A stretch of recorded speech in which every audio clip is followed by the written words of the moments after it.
ძალიან რბილი და წვნიანი ქათმის ქაბაბი ზარმაცულად სახლში, რომელსაც მგონი მხოლოდ ბროწეული აკლია. თავარია ქათამი იყოს ნოსტე. პირველ რიგში მოვამზადოთ ფარში.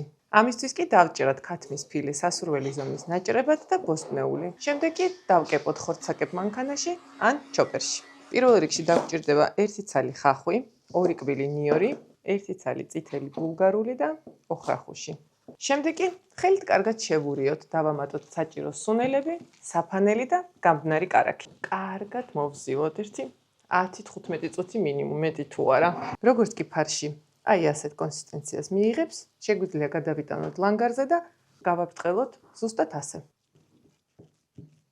ჯერ ჩავჭრათ, შემდეგ პატარა ჩაღრმავებები გავუკეთოთ. ახლა კი შევბრაწოთ ღუმელში. სანამ ქაბაბი ღუმელშია, მოვამზადოთ соуსი. გაწურული მაწონი ან ბერძნული იოგურტი, მოვაწუროთ ნახევარი ლიმონის წვენი, მარილი და გახეხილი კიტრი.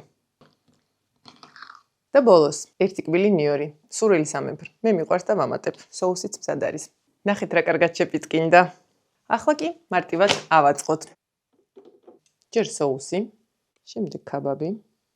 ცოტა შეგვიძლია ბოსტნეული დაჭრილი, რა თქმა უნდა ფოთოლიც და ჩემი საყვარელი ხახვის მარინადი.